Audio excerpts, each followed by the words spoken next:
Tony Lockett's replacement, and the youngster booted 3 goals in the first half. That looks pretty good. After being held to only 3 kicks last week, Brownless was benched after failing to get a touch in the first quarter.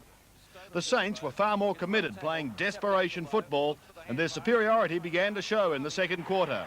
Steve Newport gave Craig Devonport his second goal. And then Stuart Lowe took a leaf out of Ned Zellick's goal-scoring book to put the Saints 20 points up at half-time.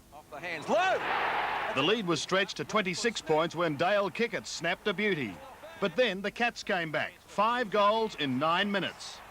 And when Gary Hocking goaled just before the three-quarter time siren, the Cats led by 3 points. Again, the Saints showed character to come back. A free kick to McAdam resulted in a goal, and the Saints shot to a 15-point lead. But then in a seesawing struggle, it was the Cats' turn. First, Forsman. And then Paul Brown, who'd spent time on the bench, sealed it for Geelong as they held on to win by 3 points. Sandy Roberts, 7 Nightly News. And in a sensational finish at Princes Park, Fitzroy captain Paul Roos goaled with 11 seconds remaining to snatch a 3-point win over Collingwood. The Pies had hit the front for the first time 90 seconds earlier, following a goal from ex-Lion Gary Pert, but Fitzroy bounced back to record a brilliant victory. The game opened at furious pace and state allegiance was forgotten when Victorian captain Paul Roos collected Big V vice-captain Gavin Brown. But the first quarter produced just 1 goal, a free kick to Dean Hardy. The second quarter produced 8, Collingwood getting the first 2. Here's Watson. Watson pulls it back, good looking, and it's a goal. After 9 years a hero at Fitzroy, Gary Pert lined up against them and the Lions fans booed. When McEwen kicked a great snap, it looked like the Pies were rolling. McEwen, great kick round the body, goal! But old mates Roos and Lynch combined to goal against Pert. Fitzroy led by 20 points at half-time and by 27 at the last change. The toughness and skill of Ross Lyon, typical of the new-look Fitzroy. But Collingwood stormed home in the last quarter. Pert now on the forward line, setting up Lehman.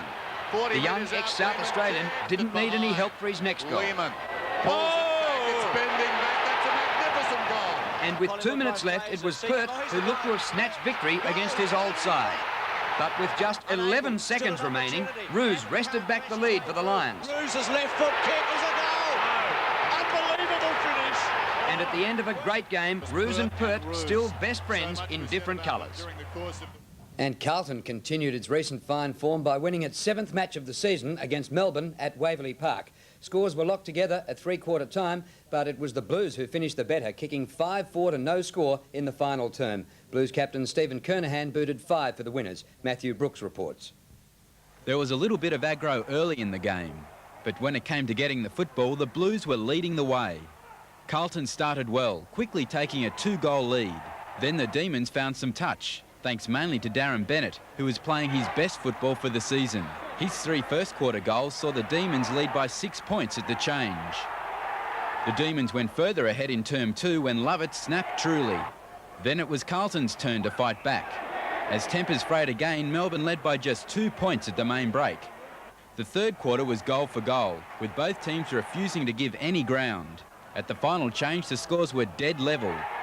The final quarter was just as tight in the opening 10 minutes, with neither side able to gain the ascendancy. However, all of a sudden, Carlton hit top gear and raced away with the game. The Blues booted 5 goals in the term and held Melbourne scoreless to eventually record a 34-point victory. Matthew Brooks, 7 Nightly News. And Richmond chalked up another win against the struggling Brisbane Bears at the MCG. The Tigers burst from the blocks and were never in any trouble as they ran away with a 59-point victory. Stephen Jackson kicked 6 and Naish 4 for the victors. The first half undoubtedly belonged to Richmond. They kicked 11 goals 4 to the Bears 1 goal 11 to hold a mammoth 53-point lead at half-time. Brisbane had as many scoring shots as the Tigers, they just couldn't find the gap. Brisbane had difficulty holding down Richmond's running players. Chris Naish was one of them. Richard Champion kicked 2 in a row for Brisbane to close the gap marginally. The Tigers going to the final change 44 points ahead. In the final term, the Bears added some respectability to the score, kicking 6 goals. The Ladder and Footscray, who play Hawthorn tomorrow, still on